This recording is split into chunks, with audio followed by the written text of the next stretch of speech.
Okay friends, today we will discuss about this landform development, equilibrium and evolution. So far we have discussed that the process and material and energy management. So now taking this energy and material together with some geomorphic process involvement, we are going to create some landforms. Here the internal energy is involved, the external energy is involved and some energy which is from extraterrestrial, that means the another form of external energy, it is also involved. So, finally, we are creating landforms and then we have to see whether it attains the equilibrium or it still in the evolving states. So, once the landforms it attains the equilibrium, then there will be less change or very little change occurs there. But if it is in evolving stage, that means you will notice perceptible change with time. So, that means the equilibrium, the landforms which is attain the equilibrium, there is less chance that again it will evolve until unless some internal energy is used, energy is involved. So, now if you see here, to discuss this, to elaborate this, we have a geomorphic cycle which was proposed by Davis in 1989, that is called Davisian model of geomorphic cycle. It is the first ever geomorphic cycle that was proposed. So, what this Davis geomorphic cycle says, that it is assumed that the uplift takes place quickly and geomorphic processes then gradually wear down the new topography and little by little to an extensive flat region close to base level. Here three things to be understood. One is that upliftment takes place very quickly. For example, if you see this figure here, we have the height, that means the scale of upliftment. This side we have the scale of time. So, now you see here in this segment we have very less time involved and now you see it attains this much height. So, within less time, if a system is attaining to much height, that means here the rate of upliftment is very high. So, that Davis geomorphic cycle says in a evolutionary system is involved, in a geomorphic system when we are creating a landform, we are creating it very quickly. That means, if you remember your last class, we are talking about the catastrophic approach and gradual approach. So, that means Davis says many of these landforms they occur quickly, that means through catastrophic process. And another thing it says that geomorphic processes then gradually wear down to raw topography. So, that means to say during upliftment there will be no wearing or tearing down, there will be no erosion. And finally, to an extensive flat region close to base level. What is base level?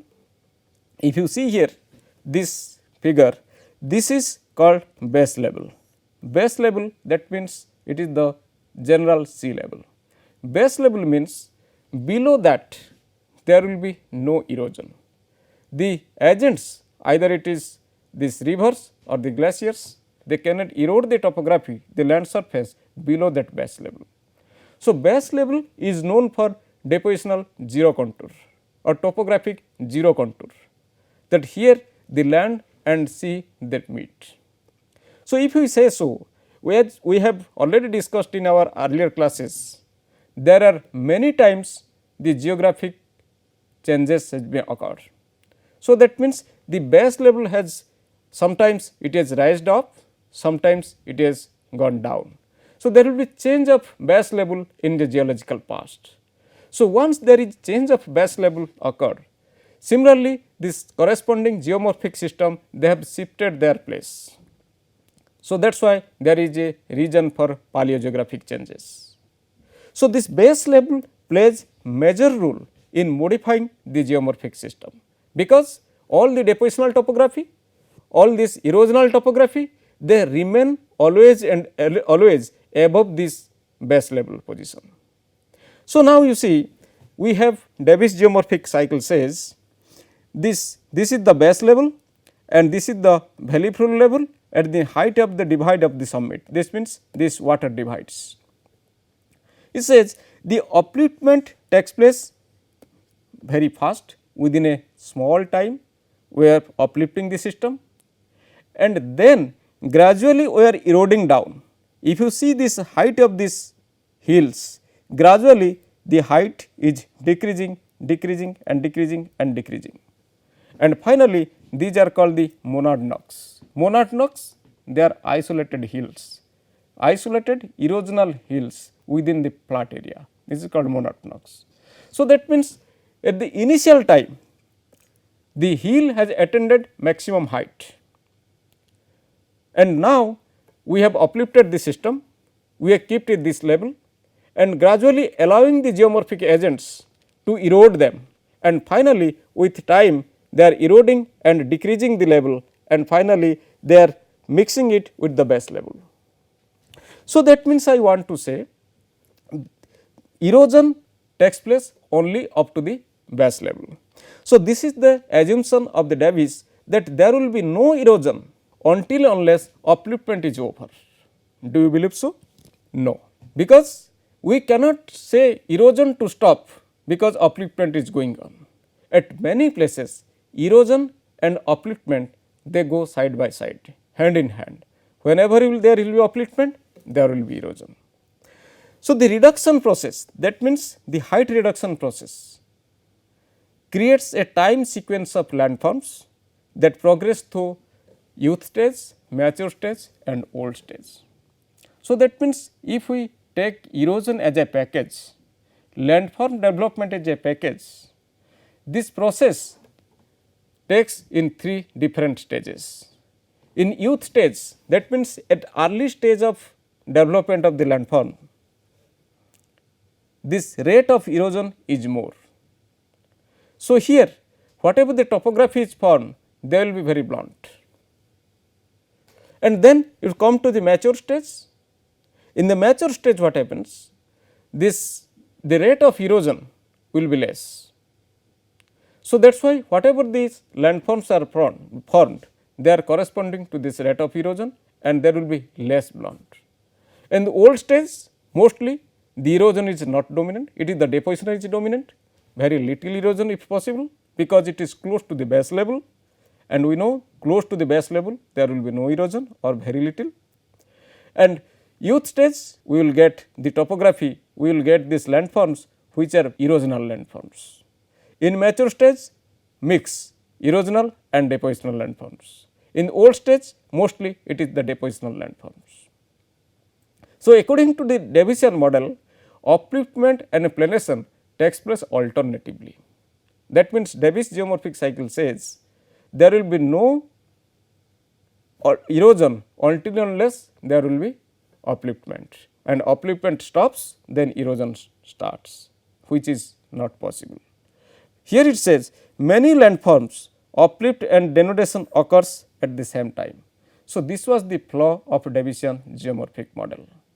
Though it was the first geomorphic model proposed and it is the prototype geomorphic model proposed, but it was the major flaw that Davis said that the erosion and upliftment, they occur one after another, they cannot occur simultaneously, which was wrong, which was not supported, and it is modern days also it is not supported. Now comes to this interaction of tectonic process and the denudation process. We know the tectonic process, it adds material, the denudation process, that removes material. So, now if you see here in the mountain systems, if you take millions of years scale, erosion also millions of years scale, and we are creating a mountain. Here if you see, tectonic elevates mountains, uplift rate is greater than the erosional rise. Now, you see here is the scale, here tectonic upliftment is more, here erosion, if you compare these two scales, upliftment is more as compared to erosion. So, that means material added more than removed. So, if we are adding more material to a system, so that means we are elevating the system from the general level. So, that is why we are creating mountains. Now, with time what happens if another segment upliftment slows and it is balanced with erosion. Now, you see the scale of erosion and the scale of upliftment both are same. So, that means the amount of material we are adding to the system, the amount of material also we are removing to the system. So, that means it is in steady state. We do not know how the shape will change, because material added is same, removal is same. So, it is in equilibrium state. In the third case, if you see, erosion scale is more, however, upliftment scale is less. So, here we are removing more material and adding less material. So, there will be negative topography, here there will be a straight topography, here there will be a positive topography like this. So, that means if you are removing more material, that means more material is going out of the system, less material is being added here. So, there will be a material deficiency here. And now again if you are going down, here upliftment is very negligible, no upliftment, and erosion is this much. That means again negative topography, because material removes more, and here if you see there is no upliftment at all, similarly no erosion at all or very less erosion. So, it is plane. So, that means within a system if you say we are moving with height, then coming straight, then with negative, then again negative, then we are coming very straight. So, that means this is the way how the landform evolution takes place. This is the way how the geomorphic system works. So, geomorphic system to sustain for a long time, it is simply a balance between the material and energy. So, upliftment energy adding material, erosion it is removing material. So, this is the balance how this mountain will take shape. Any mountain in the world, it is being shaped due to this function of these two, material added and material removed. So, adding material, it is the tectonic forces which is main responsible for adding the material here, and this erosional forces they are removing the material here. But this erosional process if you see, again it is either it is gradualism or due to catastrophism, like landslides, like faulting, there removes material very suddenly. Similarly, addition of material, tectonic forces, there will be thrusting, it adds material to the system, folding, it adds material to the system, magmatism, it adds material to the system. So, to sustain the system geomorphologically for a long time, it has to be balanced between the energy and material. So, this was the flaws of the Davis geomorphic cycle, that the Davis says upliftment occurs and erosional occurs, but they do not occur simultaneously. Erosion occurs after the upliftment. But to overcome these flaws, Penck 1924 he proposed another geomorphic cycle, that is called Penck's geomorphic cycle. Here the plus point was there, advantage was there, that in Davis geomorphic cycle the whole system was involved, but Penck restrict himself within the slopes, evolution of individual slope rather than involvement of the whole landform. So, individual slopes, that means they are integral part of the landforms. So, it does not mean that if one slope is acting or eroding very fast, that other slope will also erode very fast.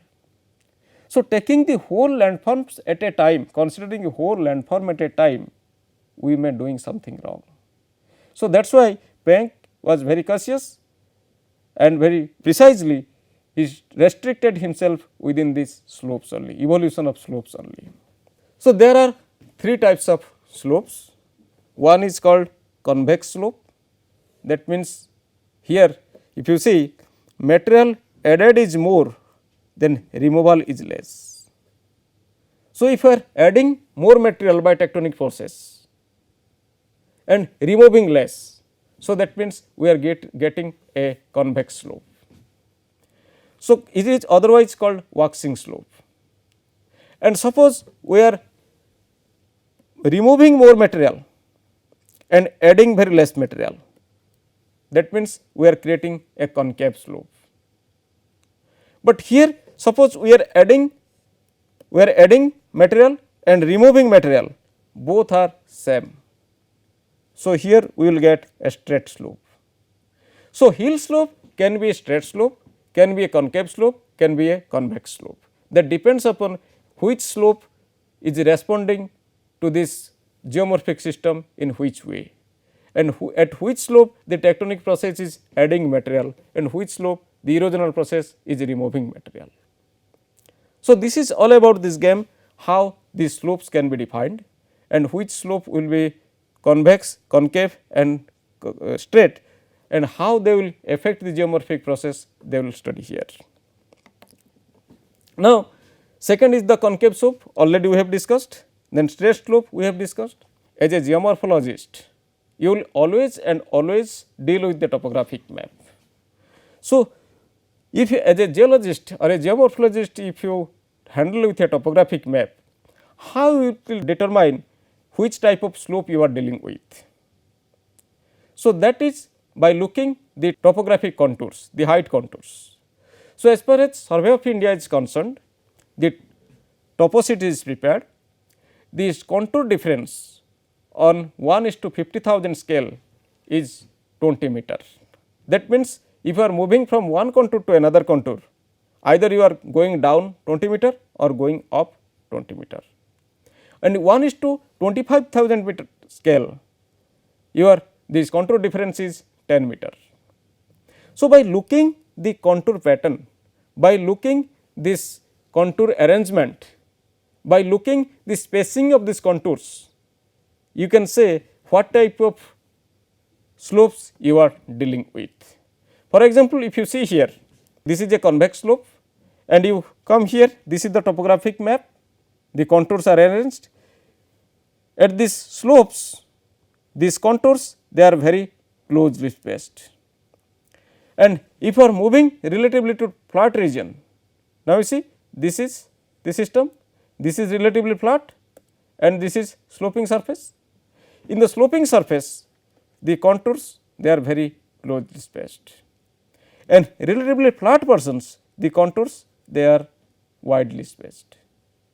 Similarly, here in concave slopes, this side, this is the concave, the slope is more, then this is slope is less. So, in the less slope, we have spacing contours, but in higher slopes we have close contours, very closely spaced contours. So, that means, by looking this arrangement of these contours, you can say what type of slopes you are dealing with in a topographic map. This is a live example of this slope.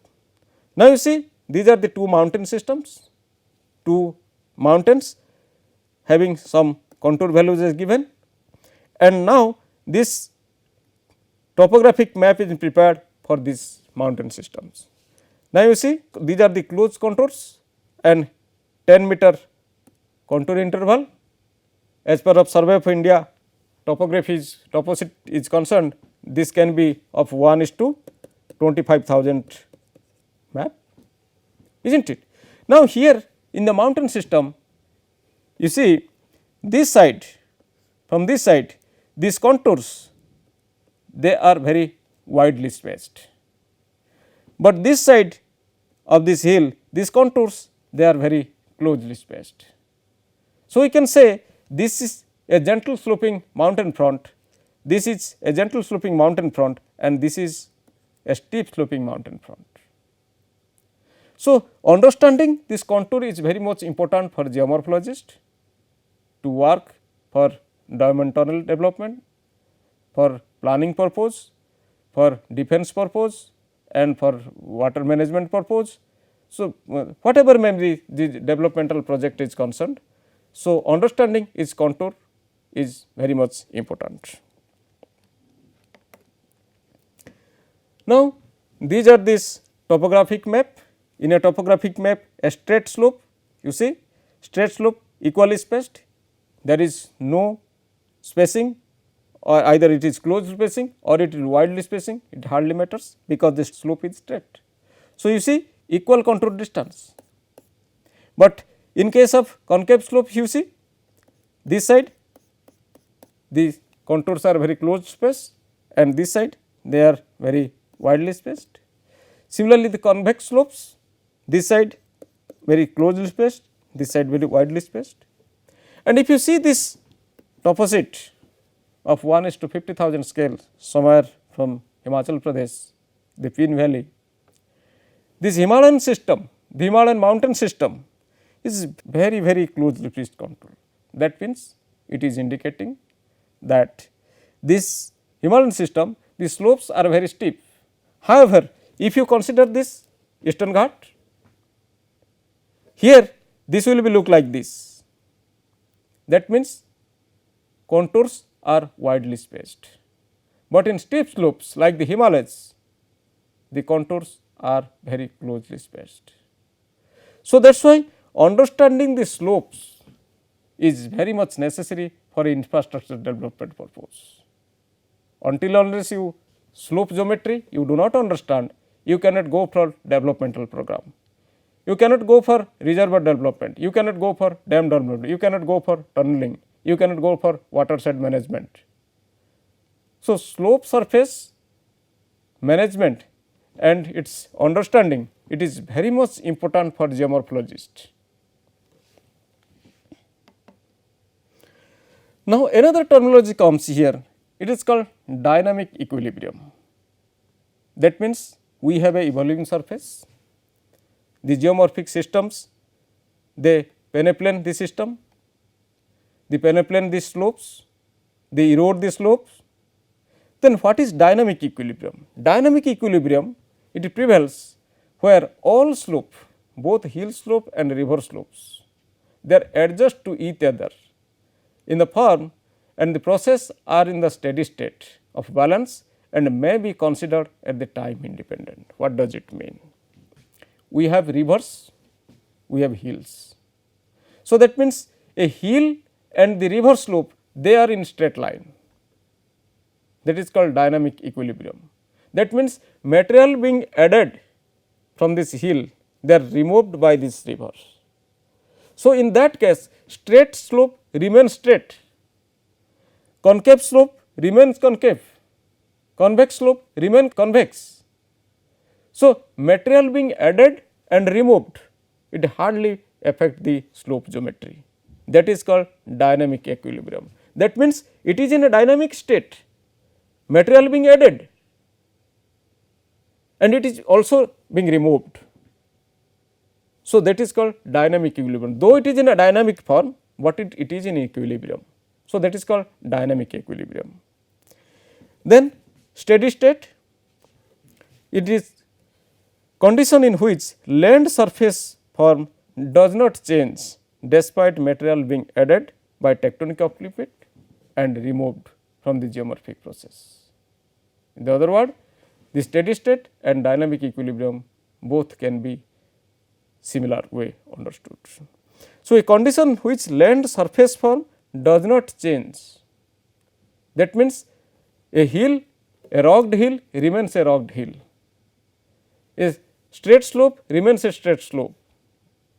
So, land surface form remains as it is, either a material being added or removed, it does not matter. So, it is in steady state. So, here two models are proposed, one is model 1, model 2. Here altitude of valley floor, altitude is more and here this scale is time scale. If you see here in static equilibrium, steady time, suppose 1 day, it hardly matters. Steady state in equilibrium 100 to thousands of years. Here if you see there is small changes. But dynamic equilibrium, here you see some changes is there, and gradually this side earlier, if you see here, earlier notice you here, this is in steady state, it is in straight line, but gradually it is sloping down. And in progressive change in cyclic time, if you see, this is a concave slope horn, or it is a, if you say it is a valley slope, that means it is in steady state. Now, here model 2 static equilibrium, it is straight, same as it is one day. Now, if you see here, the basic change is here. Here the dynamic equilibrium, here the also dynamic equilibrium, cyclic time, but here it is periodic change. That means, material is being added here, So, these are the intermittent tectonic forces, they are adding material and it is removing material by these geomorphic processes. Finally, this ultimate product is same in both cases. So, this is in static mode, this is in dynamic. So, I can conclude here, this material and energy management in this geomorphic system is very much important. Rather, we should not consider the whole geomorphic system at a time, rather we should concentrate ourselves within the slopes. So, if we are able to understand individual slopes, we can predict how the whole geomorphic system will behave in future to the geomorphic processes. This is all about this today's class. Thank you very much.